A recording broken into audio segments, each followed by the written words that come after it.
Hello everyone, स्वागत है आपका हमारी एक नई वीडियो में। दोस्तों, आज की इस वीडियो में हम सीटेट के प्रीवियस ईयर क्वेश्चंस पेपर को सॉल्व करेंगे। जैसा कि आप सबको पता है कि सीटेट में previous year questions paper solve करना बहुत ज़्यादा इंपॉर्टेंट होता है। तो आज की इस वीडियो में हम जो हमारा पिछली बार जनवरी में एग्जाम हुआ था उसके पेपर 2 के 6 to 8 लेवल के प्रीवियस ईयर क्वेश्चंस पेपर के सीडीपी पोर्शन के क्वेश्चंस को सॉल्व करेंगे। तो चलिए बढ़ते हैं क्वेश्चंस की तरफ और देखते हैं किस किस तरह के क्वेश्चंस पूछे गए थे सीडीपी पोर्शन से। ये रहा हमारा पहला क्वेश्चन। वाइगोत्स्की के अनुसार संज्ञानात्मक विकास को सुगम बनाने में शिक्षक की क्या भूमिका होती है। एज ए टीचर एक शिक्षक की क्या भूमिका होती है कि बच्चे को संज्ञानात्मक विकास को सुगम बना सके। तो ऑप्शन चेक कर लेते हैं। छात्र को जानकारी और ज्ञान प्रदान करना, आलंबन के माध्यम से छात्र के सीखने का मार्गदर्शन और समर्थन करना, छात्र को पूरी तरह से स्वतंत्र रूप से सीखने की अनुमति देना, और लास्ट केवल उन्हीं कार्यों को देना जो विद्यार्थी वर्तमान में स्वतंत्र रूप से कर सकते हैं। तो इसमें हमारा सही ऑप्शन हो जाएगा सेकंड। यहाँ पर स्कैप फोल्डिंग की बात की गई है। अगर आप एज ए टीचर हैं तो आप स्कैप फोल्डिंग से बच्चों को सीखने में उनका मार्गदर्शन करेंगे और उनको सपोर्ट करेंगे और मोटिवेट करेंगे ताकि वो अच्छे से अपना संज्ञानात्मक विकास को सुगम बना सके। तो सही ऑप्शन हमारा सेकंड हो जाएगा। बाकी दोनों ऑप्शन निगेटिव है, तो निगेटिव सीडीपी में जो होता है वो ऑप्शन हमारा गलत होता है। नेक्स्ट क्वेश्चन, किशोरावस्था के बारे में निम्नलिखित में से कौन सा कथन सही नहीं है। तो यहाँ पर सही नहीं है पूछा गया है, तो निगेटिव। तो ऑप्शन चेक कर लेते हैं हम। किशोरावस्था एक सामाजिक रचना है। जी हाँ, बिल्कुल। किशोरावस्था को आमतौर पर यौवन को शुरू करने के लिए माना जाता है। यह एक ऐसी प्रक्रिया है जो यौन परिपक्वता और पुनरुत्पादन की क्षमता की ओर ले जाता है। तो बिल्कुल ये भी सही है। एडोलसेंस जो होता है वो हमारा यौवन स्टार्ट होता है, उसमें बच्चों की वो स्टेज होती है। थर्ड ऑप्शन देख लेते हैं। किशोरावस्था बचपन और वयस्कता के बीच विकासात्मक संक्रमण है जिसमें शारीरिक, संज्ञानात्मक और मनोसामाजिक परिवर्तन होते हैं। ठीक है। और चौथा ऑप्शन देख लेते हैं। विभिन्न संस्कृतियों के बच्चे एक समान तरीके से किशोरावस्था में प्रवेश करते हैं और इनमें इससे अनुभव करते हैं। तो हमारा जो सही ऑप्शन हो जाएगा, आपने क्वेश्चंस पढ़ा कि यहाँ पर कौन सा कथन सही नहीं है ये पूछा गया है, तो हमें इनमें से निगेटिव देखना होगा कि कौन सा इनमें से निगेटिव है, वही हमारा नहीं होगा। बाकी तीनों ऑप्शन हमारे सही होंगे। तो सही ऑप्शन हमारा हो जाएगा कि विभिन्न संस्कृतियों के बच्चे एक समान तरीके से किशोरावस्था में प्रवेश करते हैं और इससे अनुभव लेते हैं। अलग अलग संस्कृतियों से आने वाले बच्चों का विकास जो होता है वो एक समान तरीके से होता है नहीं। हर बच्चों का विकास अलग अलग तरीके से अलग अलग स्टेज में होता है। किसी में तेजी गति से होती है, किसी में धीमी गति से होती है। तो ये ऑप्शन हमारा गलत हो, तो गलत ऑप्शन हमारा सही हो जाएगा। तो फोर्थ ऑप्शन हमारा बिल्कुल सही होगा। थर्ड क्वेश्चन, सुजाता नृत्य प्रतियोगिता में केवल इसी उत्सुकता से भाग लेती है क्योंकि वह नकद का प्रथम पुरस्कार जीतने में रुचि रखती है। सुजाता, तो कोई बच्चा है सुजाता, वो किसी भी चीज़ में पार्टिसिपेट इसलिए करती है कि उसको पुरस्कार जीतना, रिवार्ड जीतना पसंद होता है। ठीक है।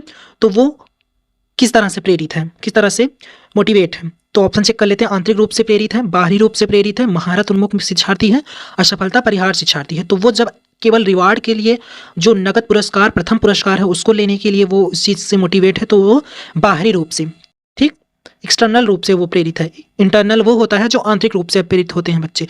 तो ये केवल क्या करना चाहती है, केवल पुरस्कार जीतना चाहती है। इसमें उस चीज़ में रुचि नहीं है, लेकिन बस वो पुरस्कार जीतने के लिए उस चीज़ में पार्टिसिपेट कर रही है। तो सही ऑप्शन हमारा बाहरी रूप से प्रेरित है। सेकंड ऑप्शन हमारा सही हो जाएगा। नेक्स्ट क्वेश्चन, शिक्षार्थी के बीच व्यक्तिगत भिन्नताओं को संबोधित करने के लिए एक शिक्षक को क्या करना चाहिए। अगर आप एज ए टीचर हैं तो जो शिक्षार्थी हैं उनकी जो व्यक्तिगत विभिन्नताएं हैं, अब हर बच्चा तो एक समान होगा नहीं, हर बच्चों में अलग अलग भिन्नताएं होंगी, तो उनको आप संबोधित करने के लिए क्या चीज़ करेंगे, कौन सा कदम उठाएंगे।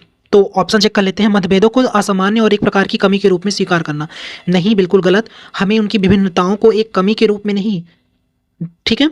सेकेंड, व्यक्तिगत विभिन्नताओं को नज़रअंदाज करना, बिल्कुल नहीं, नज़रअंदाज नहीं करना है, उनको प्रेरित करना है, उनकी विभिन्नताओं को ग्रहण करना है क्लास में।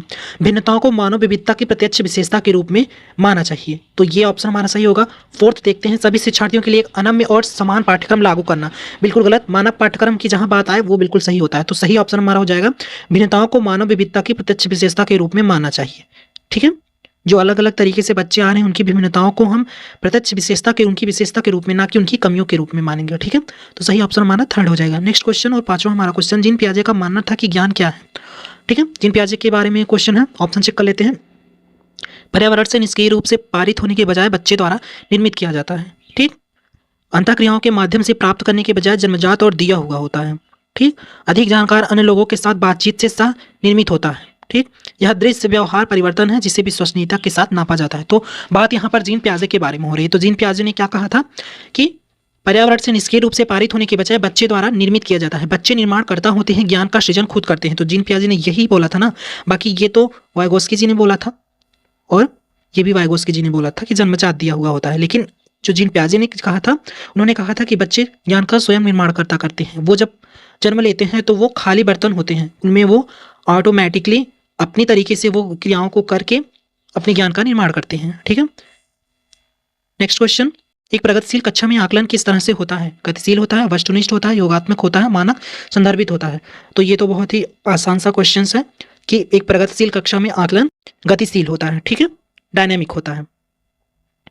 नेक्स्ट क्वेश्चन, निम्नलिखित में से कौन सी प्रक्रिया वातावरण से प्राप्त जानकारी के अर्थ निर्माण और इसे स्मृति में आगे संग्रहित करने के लिए आवश्यक है? किसी चीज़ को अगर प्रक्रिया वातावरण से प्राप्त जानकारी, जो आपको इन्वायरमेंट से आपको जानकारी मिल रही है, उसके अर्थ निर्माण के लिए और उसे अगर आप बच्चे की माइंड में फीड करना चाहते हैं तो कौन सी चीज़ें हैं जिससे आप इस चीज़ को कर सकते हैं? ठीक है, तो ऑप्शन देख लेते हैं। ध्यान देना, क्षय होना, भूलना, पुनर्प्राप्ति। तो कौन सा ऑप्शन हमारा सही होगा? सबसे जो मोस्ट इंपॉर्टेंट है वो है ध्यान देना।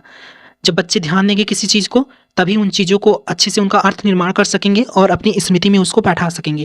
अगर वो अच्छे से उस चीज़ पर ध्यान देंगे तभी ऐसा हो सकेगा। तो सही ऑप्शन हमारा फर्स्ट हो जाएगा, ध्यान देना। ठीक है, नेक्स्ट क्वेश्चन, निम्नलिखित में कौन सा एक ऐसा प्रश्न का उदाहरण है जिसमें छात्रों को जानकारी का विश्लेषण करने की आवश्यकता होती है? तो लैंग्वेज मैं आपको बता देता हूं कि क्वेश्चन में पूछने की लैंग्वेज क्या है, कि ये 4 क्वेश्चंस दिए गए हैं, इनमें से कौन सा क्वेश्चन ऐसा है जो छात्रों को जानकारी का विश्लेषण करने की आवश्यकता करता है, जिसमें छात्र एक कह सकते हैं कि अपसारी चिंतन करने की बात की गई है, कि इसमें चारों क्वेश्चंस में से कब बच्चा एक अपसारी चिंतन करेगा, कौन से क्वेश्चंस पूछने पर उनकी जानकारी के बारे में सही विश्लेषण किया जा सकता है। तो ऑप्शन चेक कर लेते हैं। तो to kill and mockingbird उपन्यास का कथानक क्या है? तो इसको बच्चा उपन्यास का, किसी उपन्यास का कथानक पूछा गया है तो वो एक पॉइंट में इस चीज़ का आंसर दे देगा। ठीक है, तो ये नहीं होगा। To kill and mockingbird उपन्यास का विषय क्या है? तो सब्जेक्ट भी वो एक वर्ड में बता देगा। To kill and mockingbird में लेखक प्रतीकवाद का उपयोग कैसे करते हैं? तो ये ऑप्शन हमारा सही होगा, कि इसमें पूछा गया है कि जो लेखक है वो प्रतीकवाद का उपयोग कैसे करेगा। तो इसमें बच्चे की जो सोच है, जो उनकी थिंकिंग है, उनकी जानकारी है, उनका विश्लेषण सही तरीके से अपसारी चिंतन की तरीके से किया जा सकता है। तो सही ऑप्शन हमारा ये होगा। To kill and mockingbird का नायक कौन है? तो ये भी एक वर्ड में आंसर वो दे देगा। तो सही ऑप्शन हमारा थर्ड होगा। नेक्स्ट क्वेश्चन, दर्शन और रीजनिंग वाले क्वेश्चंस। शिक्षकों को निरंतर अपने स्वयं के रूढ़वादिता और पूर्वग्रहों पर चिंतन करना चाहिए, ये आदर्शन दिया गया है, अभिकथन। तो बिल्कुल सही। अगर आप एज ए टीचर है तो आप स्वयं की रूढ़वादिता, जो आपका पहले से चला आ रहा है जो सोच है, उस पर और आप पूर्वाग्रहों पर चिंतन करेंगे, ठीक, कि ये चीज़ें सही हैं या नहीं है, ये अभी लागू किया जा सकता है या नहीं। तो ये बिल्कुल सही है। इसका कारण देख लेते हैं। सांस्कृतिक रूप से उत्तरदायी शिक्षण का अर्थ है कि शिक्षक चिंतनशील हो। तो बिल्कुल सही, ये भी बिल्कुल सही है। जब शिक्षक चिंतनशील रहेगा तभी तो एक सुगम तरीके से अध्ययन अध्यापन किया जा सकेगा। ठीक है, तो ये भी हमारा सही है। तो सही ऑप्शन हमारा होगा ए और आर दोनों सही है, और आर एक ही सही व्याख्या करता है। तो फर्स्ट ऑप्शन हमारा बिल्कुल सही हो जाएगा। नेक्स्ट क्वेश्चन, कोलबर्ग के नैतिक सिद्धांत के विकास की कैरोल गिलिगन की आलोचना का केंद्रीय तर्क क्या है? तो ये क्वेश्चंस बहुत बार रिपीट किया गया है कि कोलबर्ग के नैतिक विकास में जो कैरोल गिलिगन ने इनकी आलोचना की है वो किस वजह से की गई है, और ये क्वेश्चंस हमने बहुत बार आपको कराया है। तो सही ऑप्शन इसमें कुछ डिस्क्राइब करने की जरूरत नहीं है। जो कैरोल गिलिगन ने कोलबर्ग की नैतिक विकास की आलोचना की थी, वह इसलिए की थी कि देखभाल की नैतिकता और नारीवादी दृष्टिकोण की वजह से इनकी आलोचना की गई थी, क्योंकि इन्होंने जितने भी अपने नैतिक विकास दिए हैं उनमें इन्होंने नारियों को वरीयता नहीं दी है, इसलिए इनकी आलोचना की गई थी। तो कैरोल गिलिगन एक लेडीज मनोवैज्ञानिक थी, तो उन्होंने इनकी आलोचना की। तो सही ऑप्शन हमारा फर्स्ट हो जाएगा। नेक्स्ट क्वेश्चन, आदर्शों और रीजनिंग वाले अभिकथन देख लेते हैं। वास्तविक जीवन की समस्याओं और मूर्त अनुभवों से सीखने से बच्चों को अधिगम और जानकारी प्राप्त करने के लिए कई रास्ते मिलते हैं। ठीक है, वास्तविक जीवन की समस्याओं और मूर्त अनुभवों से सीखने से बच्चों को अधिगम और जानकारी प्राप्त करने के लिए कई रास्ते मिलते हैं। तो सही, बिल्कुल सही है। ये जो उनका वास्तविक इन्वायरमेंट है, उनके आसपास का जो वास्तविक जीवन है, उनसे वो अनुभव करके बहुत सारी चीज़ों को, जानकारी को प्राप्त करते हैं। तो रीजन देख लेते हैं। विकास अपेक्षाकृत व्यवस्थित और अनुक्रमिक होता है। तो बिल्कुल, ये भी बिल्कुल सही है। तो ए और आर दोनों सही है, लेकिन जो एक ही व्याख्या आर करता है वो इसमें गड़बड़ है। ठीक है, तो ए और आर दोनों सही है, लेकिन आर एक ही सही व्याख्या करता है। तो सेकंड ऑप्शन हमारा बिल्कुल सही हो जाएगा। नेक्स्ट क्वेश्चन, अपठन वैकल्प। डिस्लेक्सिया एक डैश स्थिति है जो शिक्षार्थियों की डैश की क्षमता को प्रभावित करता है। तो क्वेश्चन पूछने का लैंग्वेज है कि डिस्लेक्सिया क्या है, वो किसी भी बच्चे पर किस तरह से प्रभाव डालती है, कौन सा चीज़ उस बच्चे का प्रभावित होता है, कौन सी क्षमता। ठीक है, तो जाहिर सी बात है डिस्लेक्सिया एक तंत्रिकीय न्यूरोलॉजिकल विकार है जो ध्वनियों की प्रतीक चिन्हों के साथ जोड़ने में की क्षमता को प्रभावित करता है। डिस्लेक्सिया मतलब बच्चे पढ़ नहीं पाएंगे, तो पढ़ने की बात जहाँ पर आएगी वहाँ पर ध्वनि और प्रतीकों में जब तालमेल नहीं होगा तभी तो बच्चे नहीं पढ़ पाएंगे, तो वो डिस्लेक्सिया होगा। तो सेकंड ऑप्शन हमारा बिल्कुल सही होगा। नेक्स्ट क्वेश्चन, एक माध्यमिक स्कूल शिक्षक छात्रों को संकल्पनाओं और वास्तविक दुनिया के अनुप्रयोगों के बीच संबंध बनाने में मदद करके सार्थक सीखने को सक्षम बनाना चाहता है। निम्नलिखित में से कौन सी गतिविधि एक उपयुक्त शैक्षणिक रणनीति होगी?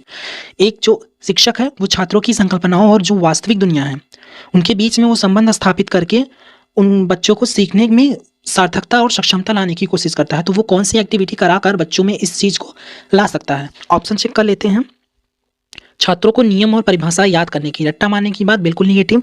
विद्यार्थियों में बहुविकल्पीय प्रश्नों वाली कार्यपत्रक पूरी करने को कहे, बिल्कुल गलत, ये भी गलत है। जहाँ पर लिखने पढ़ने रट्टा मारने की केवल बात है, यहाँ पर एक्टिविटी की बात की गई है। तो आप जितना ज़्यादा बच्चे एक्टिव होकर सीखेंगे वो चीज़ पर आप ज़्यादा ध्यान देंगे। विद्यार्थियों को दीपक प्रतिक्रिया अनुबंधन की विधि द्वारा सीखने को कहे।